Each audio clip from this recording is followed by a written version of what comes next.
ইব্রাহিম আলাইহিস সালামের আগের যত নবী রাসূল ছিল, দুনিয়াতে যত মানুষ ছিল, বয়স হতো কিন্তু চুল দাড়ি কি হতো না, পাকতো না। এটা শুরু হয়েছে ইব্রাহিম আলাইহিস সালামের সময় থেকে। মানুষের বয়সের সাথে কি হয়, চুল পাকে, দাড়ি পাকে। ঈসা নবী ডাকতে বলল, কি ব্যাপার তোমার চুলও পাকা, দাড়িও কেন পাকা? এগুলো তো সব কাঁচা ছিল। নূহ আলাইহিস সালামের ছেলে ডাকতে বললেন, আপনি যখন আমার কবর থেকে আপনি ডাক দিয়েছেন, আমি মনে করছি হাসরের ময়দান কায়েম হয়ে গেছে। আমি মনে করছি এখন কিয়ামত কায়েম হয়ে গেছে, আল্লাহর সামনে দাঁড়ানো লাগবে।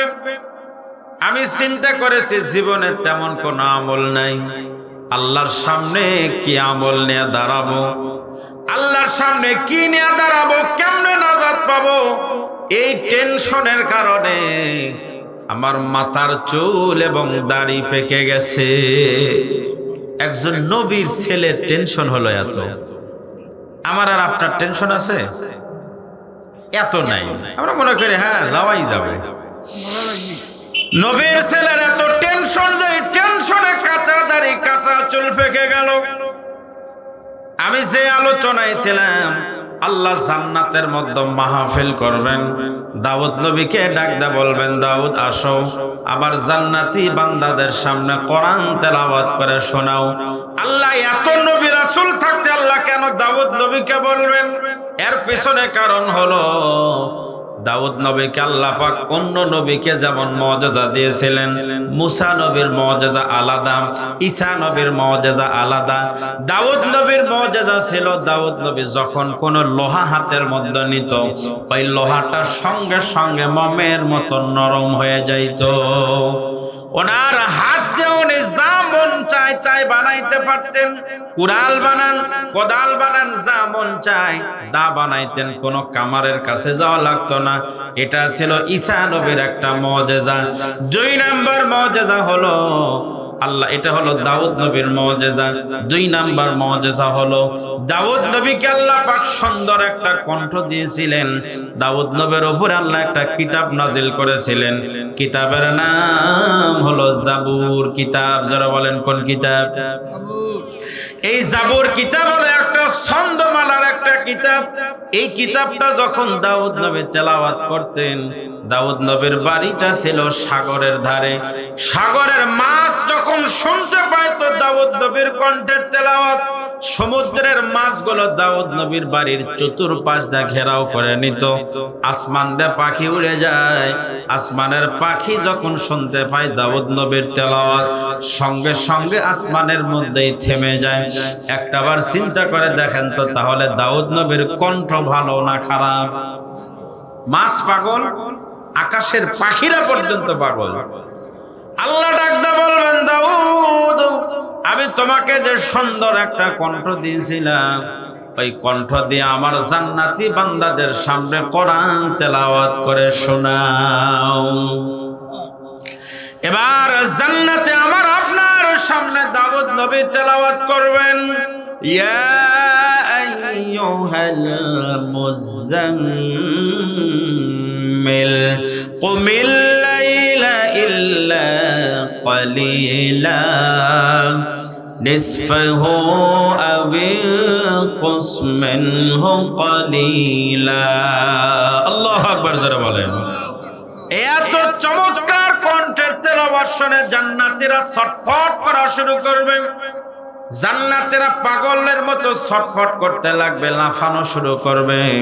আল্লাহ ডাকদা বলবেন, আল্লাহ দুনিয়াতে বহু কারি, বহু ইমামের কণ্ঠে আমরা কোরআন পড়া শুনেছি, কিন্তু এত সুন্দর কণ্ঠে আমরা জীবনেও কোনোদিন কোরআন পড়া শুনি নাই। আল্লাহ আপনি দাউদ নবীর তেলাওয়াত আপনি বন্ধ করবেন না। এক পর্যায়ে আল্লাহ দাউদ নবীর এত চমৎকার কণ্ঠের তেলাওয়াত আল্লাহ বন্ধ করে দিবেন। জান্নাতীরা বলবেন, আল্লাহ দাউদ নবীর তেলাওয়াত কেন বন্ধ করলেন? এমন সময় আল্লাহ ডাকদা বলবেন, এতক্ষণ পর্যন্ত যে দাউদ নবী তেলাওয়াত করলো কোরআন, আচ্ছা বলো তুই কোরআনকে আমি দাউদ নবীর উপরে নাজিল করেছি। কোরআন কি দাউদ নবীর উপরে নাজিল হয়েছে? এই কোরআনের জন্য দাউদ নবীর দান মোবারক শহীদ করা লাগে নাই। এই কোরআনের জন্য দাউদ নবীর তায়েফের ময়দানে রক্ত দেওয়া লাগে নাই। এই কোরআন আমি তার উপরে নাজিল করেও নাই, এই কোরআন আমি যার উপরে নাজিল করেছি, এই কোরআনের জন্য যিনি দাঁত ভেঙেছেন, এই কোরআনের জন্য যিনি তায়েফের ময়দানে রক্ত ঝরিয়েছেন, এবার তিনি তোমাদের সামনে কোরআন তেলাওয়াত করে শোনাইবেন। এমন এতিম নবী আমার, পিতা মাতা নাই যে তাহার, তারপরেও কত মারা, তারপরেও কত মারা, মারলো তাকে দুশ্মনে। নবী বিনে কে পারাবেন ফুলসিরাত বিজানে। খোদার জ্বালাই নবী জীবন বেঁধেছিলেন পেটে পাথর, কাতর হয়ে মাঝে মাঝে, কাতর হয়ে মাঝে মাঝে পড়ে যেতেন জমিনে। নবী বিনে কে পারাবেন ফুলসিরাত বিজানে। ঠিক না? নবী ছাড়া কারো ক্ষমতা আছে ফুলসিরাত পার করা? দুনিয়ার অনেক ভণ্ড বাবারা আছে, ওরা নাকি কয় আমি ফুলসিরাত পার করে দেব। এরকম কিছু দয়াল বাবা আছে না? কিরামান কাতিবিন, রোজ হাশরের দিন আল্লাহর দরবারে যদি করে অভিযোগ, আমি বলবো দুনিয়ায় ছিলাম খাজা বাবার লোক। এগুলো কিছু ভণ্ড আছে না নাই? ওরা কি কয়? আমগো বাবার দরবারেতে কত গরু যায়। আর ওরকের দয়াল বাবার দরবারে গরু যায় দেখা দয়াল বাবা কি পাকা দয়াল বাবা হয়ে গেছে। যে অন্য বাবার দরবারে তো মানুষই হয় না, আমার দয়াল বাবার দরবারে যত গরু যায়। আরে পাগলা, গরু যায় তো কি, গরু গেলি কি দাম হয়? গরুর দাম কি মানুষের দামের চাইতে বেশি নাকি? সম্মানিত ভাইরা আমার, আল্লাহ ডাকদা বলবেন আমি কোরআন যার উপরে নাজিল করেছিলাম, জান্নাতের মধ্যে মাহফিল হচ্ছে, দাউদ নবীর তেলাওয়াত শেষ। এবার কোন নবী? আমার আপনার নবী, বিশ্ব নবী মুহাম্মদুর রাসূলুল্লাহ। জান্নাতের মধ্যে আমার আপনার নবীর কণ্ঠের তেলাওয়াত শুরু হয়ে যাবে। আমি যে সূরা ইয়াসিন আপনাদের সামনে পড়লাম, এই সূরা ইয়াসিন থেকে আমার আপনার নবী তেলাওয়াত করবেন। ইয়াসিন ওয়াল কুরআনিল হাকীম ইন্নাকা লামিনাল মুরসালিন। আল্লাহু আকবার। আমার আপনার নবী যখন জান্নাতের মধ্যে সূরা ইয়াসিনটা তেলাওয়াত করবেন, জান্নাতেরা আগের যে দাউদ নবীর এত চমৎকার কণ্ঠ ছিল, আগের দাউদ নবীর চমৎকার কণ্ঠের কথা সকলেই ভুলে যাবে। আল্লাহ বলবেন, আল্লাহ জীবনে বহু কণ্ঠে শুনেছি, কিন্তু এত মধুর কণ্ঠ আমরা জীবনেও শুনি নাই। নবীর কণ্ঠ ভালো না খারাপ? কাফেররা পর্যন্ত নবীর কণ্ঠ দাঁড়িয়ে থেকে শুনতো। দিনের বেলায় নবীর বিরোধিতা করে, আর রাতের বেলায় মশার কামড় দাঁড়িয়ে থেকে কে কোন দিক থেকে যে দেখে। ওরাই নিয়ম করছে কোরআন কিন্তু শোনা হবে না। লা তাসমাউ লিহাজাল কোরআন, তোমরা এই কোরআন শোনো না। ওরাই আইন পাশ করছে, পরে ওরাই আর আইন মানতে পারে না। সম্মানিত ভাইরা আমার, এত চমৎকার কণ্ঠের তেলাওয়াত করবে আমার আপনার নবী। জান্নাতেরা তো পাগল প্রায়। জান্নাতের আল্লাহ বলবেন, আল্লাহ এত মধুর কণ্ঠের তেলাওয়াত আপনি বন্ধ করবেন না। এক পর্যায়ে আল্লাহ রাব্বুল আলামিন আমার আপনার নবীর তেলাওয়াতটা আল্লাহ থামায় দিবেন। জান্নাতেরা বলবেন, আল্লাহ আপনি আবার কেন তেলাওয়াতটা বন্ধ করলেন? আল্লাহ বলবেন, এতক্ষণ যে দুইজন নবীর কণ্ঠে তেলাওয়াত শুনেছো, আচ্ছা বলো তে দুইজন নবীর কণ্ঠ কি তাদের বাপ দাদার, না এই কণ্ঠ আমি আল্লাহর দেওয়া? আমি যে কণ্ঠে কথা বলতেছি এটা কার দান? আল্লাহর দান। তাহলে আল্লাহর দেওয়া কণ্ঠ বলেন তো কার কাছে ব্যবহার করা লাগবে? কার কাছে? আল্লাহর দেওয়া কণ্ঠ আল্লাহর কাজে ব্যবহার করা লাগবে। আমরা কোন কাজে ব্যবহার করি? আমরা কেউ সুবহানাল্লাহ, এই যে ওয়াজ হয় সুবহানাল্লাহ ঘুতে ঘুতে তাও বানায় না। অথচ খালি যদি এক কাপ চা খিলা কয় যে বাবা এরা মিছিলে যাওয়া লাগবে রে, স্লোগান দিতে দিতে গেঞ্জি ছিঁড়ে ফেলে দিবি, তাও সামনে পুরার মানে লাফান পর্যন্ত শুরু করে দেয়। কি এসকো? আরে ভাই একটা লাল চা খায় যদি এত স্লোগান এত শক্তি বাড়ে, আপনাদের জন্য গরু দিয়ে তাবারক হচ্ছে, একটু পেট খালি করেন তো।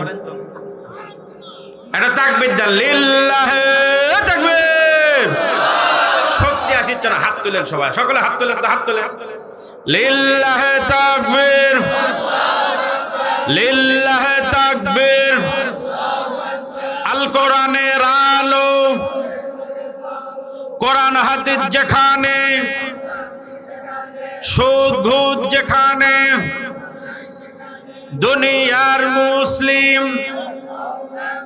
লিল্লাহে তাকবীর। এই তো আপনাদের আওয়াজ তো আছে, সুন্দর আওয়াজ। এই যত আওয়াজ দিবেন তত বক্তারও মজা বাড়বে, আপনারও মজা বাড়বে। আমরা এখন খালি অন্যদিকে দিই। আমি অনেক মাহফিলে বলি, এক লোক গরু কেনার জন্য হাটে যাচ্ছে। আপনাদের এলাকায় গরুর হাট কি আবাদ পুকুর লাগে? যাওয়ার সময় বউকে বলছে সিলমাদার থেকে হাটে যাচ্ছে, কাছেই তো। এখন যাওয়ার সময় বলছে আমি তো গরু কিনতে যাচ্ছি, তুমি একটু গোয়াল ঘরটা রেডি করে রাখো, 1 লাখ টাকা নিয়ে হাটে যাচ্ছে। বউ বলতেছে একটা ভালো কাজের নিয়ত করছো, একটু ইনশাল্লাহ বলে যাও। কাজের কোন একটা কাজ আপনি করবেন, তখন সাথে কি বলা লাগে? নবীজি একদিন ইনশাল্লাহ একটু মানে বলে নাই আর কি, যার কারণে 15 দিন পর্যন্ত ওহি আসা কি ছিল? বন্ধ ছিল। এজন্য হয়তো সাথে সাথে মনে নাই, যখনই মনে হবে তখনই ইনশাল্লাহ কি বলে নেবেন, তাছাড়া ওই কাজ কিন্তু সফল হবে না। তো বউ বলছে একটু ইনশাল্লাহ বলো। স্বামী মশান ধরে বলছে আরে পাগলি, পকেটের টাকা আছে, ইনশাল্লাহ বললেও গরু আনবো, না বললেও তো গরু আনবো, পকেট ভর্তি টাকা। এই কথা বলে মশান টশান নিয়ে গেছে হাটে। আচ্ছা, হাটের ভিতরে গরু থাকে, মানুষ থাকে, কিছু পকেট মার থাকে না? এরা খালি দেখিচ্ছে কার পকেটের কি খবর। দেখতে দেখতে দেখতে দেখতে হ্যাঁ পাটি মিলে গেছে, সিলমাদারের যাই মশান লিয়ে গেছে। এইবার এমন ভাবে পকেট মারছে বুঝছেন, সন্ধ্যার সময় গরু একটা পছন্দ, টাকা দিতে যাবে, পকেটে হাত দিয়ে দেখে পকেট তো আছে, খালি যা টাকা ছিল খালি টাকাগুলাই নাই। এখন এই অবস্থায় কি আর গরু দেয়? বাড়িতে এসে রাত লেগে গেছে, বাহির থেকে কলিং বেল দিচ্ছে, ভিতর থেকে বউ বলতেছে কে রে? এখন বাহির থেকে স্বামী বলতেছে ইনশাল্লাহ আমি। বউ চিন্তা করে যাওয়ার সময় ইনশাল্লাহ নাই, আসে এত ইনশাল্লাহ কয় খায়। ঘরের দুয়ার দরজা খোলার পরে বলতেছে যে কই তোমার গরু কই? এবার আবার একবার ইনশাল্লাহ। ইনশাল্লাহ গরু কেনা হয় না। বলছে কেন? বলে ইনশাল্লাহ টাকা চুরি হয়ে গেছে। এখন ইনশাল্লাহ বলে লাভ আছে বলেন তো? জায়গা মতো যদি একবার ইনশাল্লাহ বলতো, যাওয়ার সময় টাকাও চুরি হতো না, গরু রাখে বাড়িতে আসা লাগতো না। জোরে বলেন কথা ঠিক কিনা? এজন্য আমাদের একটু সুবহানাল্লাহ, আলহামদুলিল্লাহ, ইনশাল্লাহ এগুলো একটু বলা লাগবে। রাজি আছি তো ইনশাল্লাহ? এখনো অনেকে মুখ খুলে নেয়। সম্মানিত ভাইয়ের আমার, আপনারা কি কষ্ট পাচ্ছেন?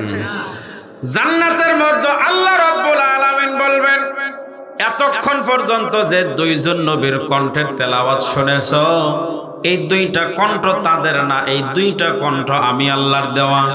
আমার দেওয়া কণ্ঠ শুনে পাগল হয়ে গেছো। যে কোরআন তেলাওয়াত করে শোনাইলো, বলেন তো এই কোরআনের মালিক কে? আমার দেওয়া কোরআন, আমার দেওয়া কণ্ঠ শুনে পাগল। আমি আমার কোরআন আমার কণ্ঠে তো তোমরা শোনো নাই। আল্লাহ বলবেন এতক্ষণ আমার দেওয়া কণ্ঠে শুনেছো, এবার আমার কণ্ঠে আমার কোরআন তোমাদেরকে তেলাওয়াত করে শোনাইব। আল্লাহু আকবার বলে।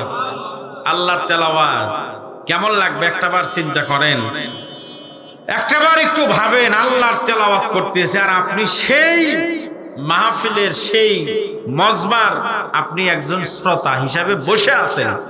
কেমন লাগবে, ভালো না খারাপ? আসলে কি যে মজা লাগবে ভাই, এটা আসলে না শুনে কি করা যাচ্ছে না, অনুভব করা যাচ্ছে না। অনেক অন্ধ মানুষ থাকে না, এক অন্ধ বেচারা বলছে ভাই তুমি পায়েস খাবা? অন্ধ বলছে ভাই পায়েস এটা আবার কেমন? তো বলছে পায়েস দেখতে সাদা। পায়েস কেমন? আচ্ছা অন্ধ আবার কি সাদা আছে আর জীবনে? সারা জীবন খালি অন্ধ খালি কালোই দেখে। তো বলছে ভাই আমি তো সাদা দেখিনি কোনোদিন, সাদা আবার দেখতে কেমন? তখন বলছে ভাই সাদা দেখতে হলো বগের মতো। কার মতো? অন্ধ বেচারা বলতেছে ভাই আমি তো বগও দেখিনি, বগ আবার দেখতে কেমন? তখন বলছে বগ তো দেখনি, হাত দাও। হাতটা নিয়ে বগের যে সাইজ আকৃতি এটা অন্ধর হাতের মধ্যে দিয়ে বুঝাই দিছে, অর্ধেক সোজা অর্ধেক বাঁকা।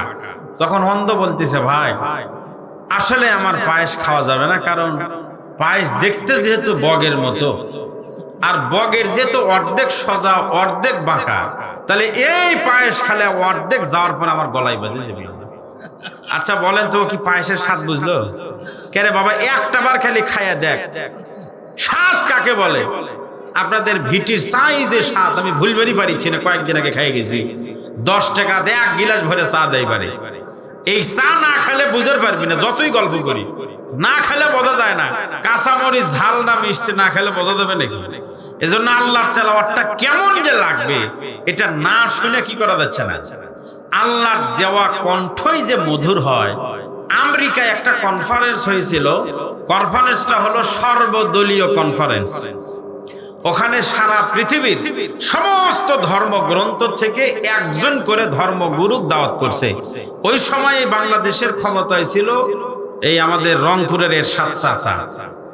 তো ওখানে যার যার ধর্ম থেকে 10 মিনিট করে বক্তব্য দেওয়ার সময় আমেরিকার মতো জায়গায় 10 মিনিট পরেই যে যেরকম লাইট একটা লাল এরকম একটা লাইট ছিল, লাইট জ্বালায় দিবে 10 মিনিট পরে যার যার ধর্মীয় গ্রন্থ 10 মিনিট পর তখনই বন্ধ করতে হবে।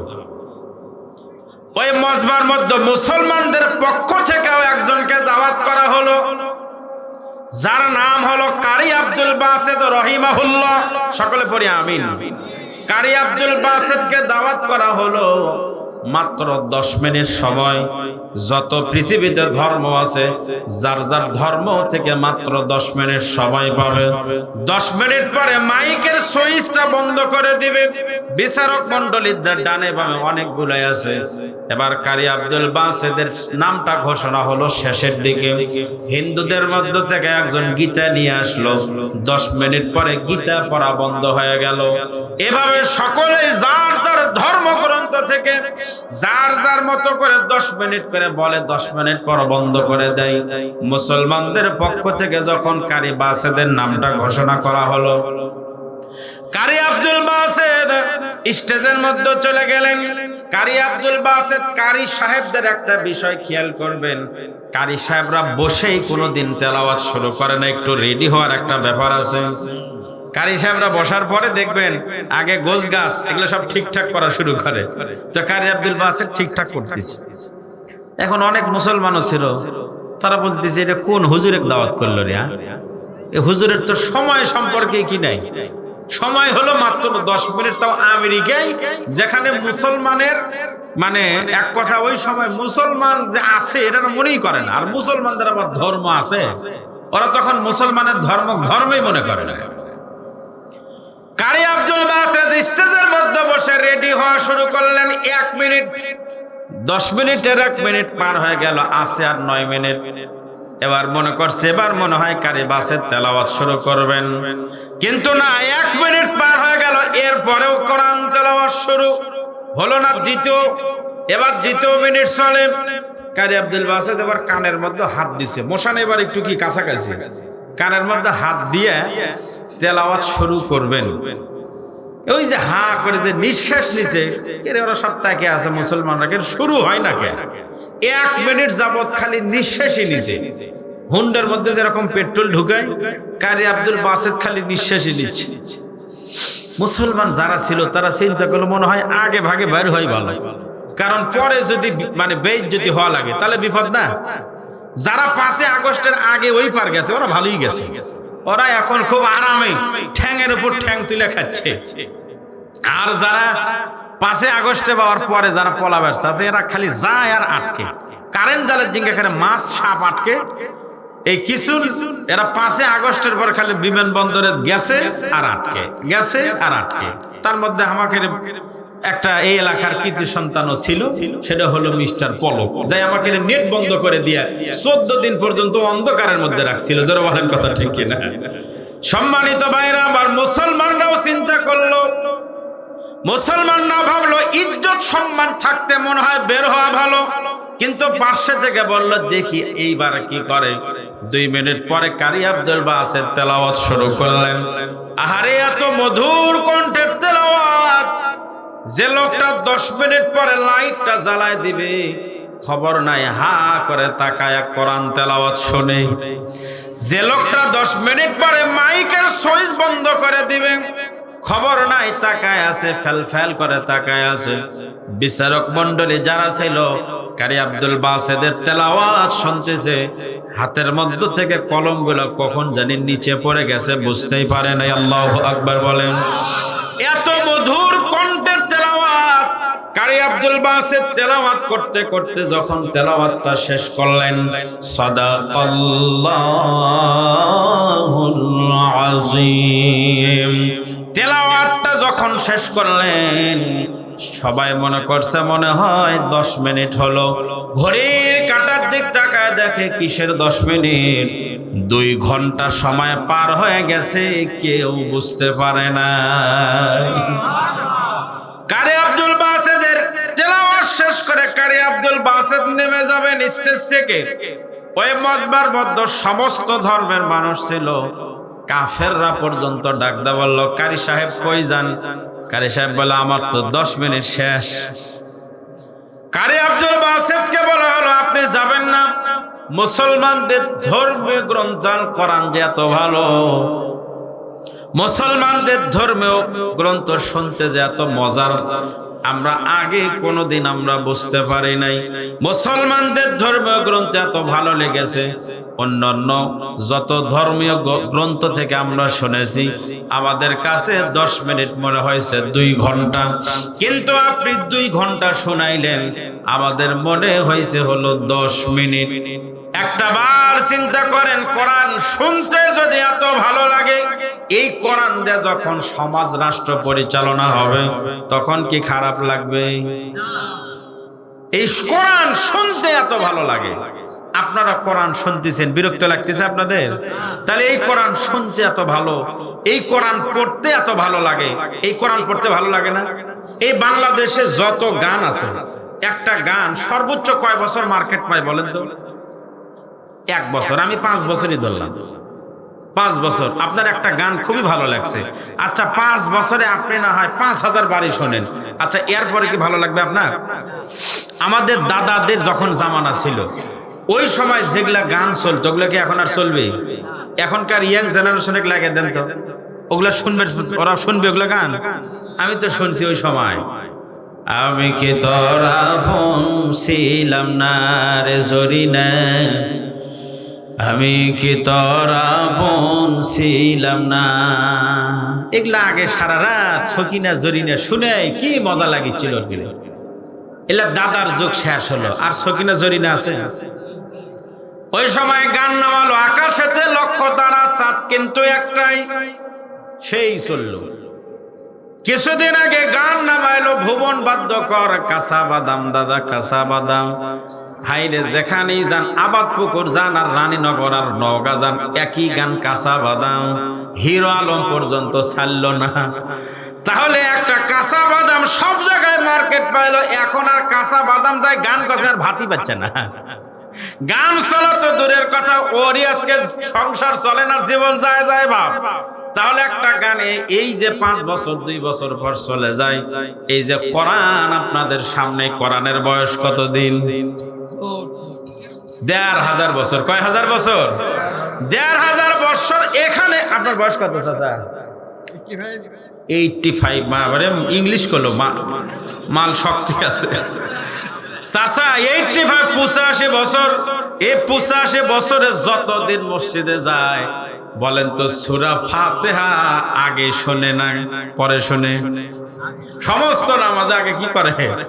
সূরা ফাতিহা শরীফ। 85 বছরে ধরলাম 50 বছরের নামাজ পড়ে, ধরে নিলাম আর কি 50 বছরে মাগরিবেও ইমাম সাহেব সূরা ফাতিহা, এশারেও সূরা ফাতিহা, ফজরেও আবার একই সূরা। আচ্ছা কোনদিন কি ইমাম সাহেব বলছেন হুজুর এই এক সূরা দিয়ে আর কতদিন হুজুর আপনার বেতন বাড়ায়, কিন্তু আপনি তো সূরা পরিবর্তন করেন না, এরকম করছেন কোনদিন? আমি এই ওয়াজ এবার যেটা করতেছি ওয়াজ, এই ওয়াজ আমাকে যদি সামনে বছর আবার দাওয়াত দেয়, দিক না দিক আমি আর কি মানে উদাহরণস্বরূপ বলতেছি, এই ওয়াজ যদি আমি আবার সামনে বছর করি তাহলে আপনারা শুনবেন? আপনারা লোকমা দেবেন হুজুর এটা তো গত বছরই করছেন, কিন্তু ইমাম সাহেবকে লোকমা দিচ্ছেন কোনদিন? হুজুর আপনি মাগরিবের নামাজে সূরা ফাতিহা করলেন, আবার এসে আপনাকে আর সূরা পারেন না নাকি? কোনদিন কই আমরা? কোনদিন কিন্তু বলি না, কারণ সূরা ফাতিহা এমন একটা সূরা দিনে যতবার শোনেন 80 বছর 85 বছর যাই হোক না কেন কোনদিন কোরআন শুনতে খারাপ লাগে না। কোনদিন কি লাগে না? খারাপ লাগে না। এই কোরআন যত শুনবেন ততই ভালো লাগবে, যত শুনবেন ততই আপনার ঈমানটা কি হয়ে যাবে? বাড়বে। কোরআন শুনলে ঈমান বৃদ্ধি পায়। কারি আব্দুল বাসেদের আলোচনায় ছিলাম। কারি আব্দুল বাসেদ স্টেজের মধ্য থেকে নেমে যাচ্ছেন, এমন সময় কাফেররা ডাকতে বলল কারি সাহেব যাবেন না, যাবেন না, আপনাদের ধর্মীয় গ্রন্থ আল কোরআন থেকে তেলাওয়াত করে আবার শোনান। কারি আব্দুল বাসেদ আবার তেলাওয়াত শুরু করলেন। ওই মজমার মধ্য থেকে একজন দুইজন তিনজন নয় 80 জন খ্রিস্টান যুবক কালেমা পড়ে কারি বাসেদের হাতের মধ্যে হাত দিয়া মুসলমান হয়ে যায়। আল্লাহু আকবার জোরে বলেন। এটা কোরআনের পাওয়ার, এটা কোরআনের অ্যাকশন। এই কোরআন শুনলে মানুষের হৃদয় অ্যাকশন হয়। আর গান শুনলে কি হয়? গান শুনলে হয় রিঅ্যাকশন, আর কোরআন শুনলে হয় অ্যাকশন। আজ পর্যন্ত কেউ আমাকে বলতে পারবেন হুজুর গান শুনে আমাদের সিলমাদারের অমুক লোক 5 ওয়াক্ত নামাজ ধরছে হুজুর? গান শুনে কেউ নামাজ ধরে? গান শুনে কেউ রোজা করে? গান শুনে কেউ বেপরদায় বউকে কোনোদিন বেপরদা থেকে পর্দায় নেয় না, কিন্তু এই কোরআন শুনে বহু মানুষ আগে নামাজ পড়তো না, নামাজ পড়ে। এই কোরআনের সঙ্গে সম্পর্ক হওয়ার কারণে বহু মানুষ আগে রমজানে রোজা করতো না, এখন রোজা করে। বহু মানুষ আগে নিজের স্ত্রীকে বেপরদায় রাখতো, এখন পর্দায় নিয়েছে। বহু মানুষ আগে যাকাত দিত না, এখন যাকাত দেয়। এই জন্য ভাইরা আমার এই কোরআনের এত পাওয়ার, যে কোরআন পড়লে মানুষের ঈমান দিন দিন কি হয়? বৃদ্ধি হয়, তাজা হয়। কারি আব্দুল বাসেদের কোরআন শুনে 80 জন খ্রিস্টান যুবক মুসলমান হয়ে গেল। তাহলে কারি আব্দুল বাসেদের তেলাওয়াত যদি এত পাওয়ার হয়, আল্লাহর কোরআন তেলাওয়াত যখন শুরু হয়ে যাবে, আল্লাহর তেলাওয়াত শুরু হয়ে যাবে জান্নাতে। দাউদ নবীর তেলাওয়াত শেষ, আমার আপনার নবীর তেলাওয়াতও শেষ। এবার তেলাওয়াত শুরু হলো আল্লাহর। আল্লাহ যখন তেলাওয়াত করবেন, দাউদ নবী পড়লেন সূরা মুজাম্মিল, আমার আপনার নবী পড়লেন সূরা ইয়াসিন। আল্লাহ কোরআন তেলাওয়াত করবেন সূরা রহমান। আমি আর আপনি যখন সূরা পড়ি, আমি আর আপনি বলি আর রহমান, কিন্তু আল্লাহ যখন তেলাওয়াত করবেন, আল্লাহ একটা শব্দ বাড়ায়া বলবেন। আল্লাহ বলবেন আনার রহমান। আনা মানে কি? আনা মানে আমি, আনা মানে আর রহমান মানে হলো পরম করুণাময়। আল্লাহ বলবে দুনিয়াতে শুধুমাত্র শুনেছো জেনেছো পরম করুণাময়, কিন্তু আনার রহমান, আমি হচ্ছি সেই পরম করুণাময় আল্লাহ। সুবহানাল্লাহ জোরে বলেন। লিল্লাহি তাকবীর, লিল্লাহি তাকবীর। প্রধান বক্তার আগমন, আলহাজ মুফতি মাওলানা বজলুর রশিদ হুজুরের আগমন। সিলমাদার এলাকাবাসীর পক্ষ থেকে আজকের মাহফিল লিল্লাহি তাকবীর। যারা এখনো বাহিরে আছেন আল্লাহর রাস্তায় ভিতরে আসেন। এত সুন্দর জান্নাতের বাগান। একদিন আপনাদের এই মেলা যেটা আজকে হচ্ছে, এটা কালকে আবাদ পুকুর পাবেন। আবার আত্মীয় স্বজন তো আজকে আর কেউ গেল না, কালকে 2-3 দিন পর্যন্ত তো থাকবেই। একটা মেহমানের মেয়াদ হলো 3 দিন। আপনার বাড়িতে বিয়ে আসছে 3 দিন থাকবে, কিন্তু আমরা বক্তারা 3 দিন থাকতে পারবো? ওয়াজের শেষে আর কম্বলই খুঁজে পাওয়া যায় না অনেক জায়গায়। অনেক জায়গা যদি বলা হয় যে মশা লাগতেছে, কয়েলই নাই। এই জন্য বক্তারা হলেন 12টা পর্যন্ত মেয়াদ। আজকের 26শে জানুয়ারি বাঁচতে মানে শেষ হতে আর খুব বেশি সময় নেই। এজন্য আজকের আপনাদের সম্মানিত মেহমান, আপনাদের কাঙ্ক্ষিত বক্তা, মাটি ও মানুষের আপনাদের খুবই কাছের মানুষ, যাকে দীর্ঘদিন আপনারা রানীনগর থানায় আপনারা পান নাই, এই দীর্ঘদিন পরে এলাকায় পাইছেন আমার প্রিয় বাবজানকে, আলহাজ মুফতি মাওলানা বজলুর রশিদ হুজুরকে পেয়েছেন। দিল ভরে আত্মা ভরে আলোচনা শুনবেন। আল্লাহ পাক আপনাদের সবাইকে ভালো রাখুক, সুস্থ রাখুক, এই প্রত্যাশায় আপনাদের কাছে রেখে আপনাদের কাছ থেকে আমি বিদায় নিচ্ছি। আসসালামু আলাইকুম ওয়া রাহমাতুল্লাহি ওয়া বারাকাতুহু।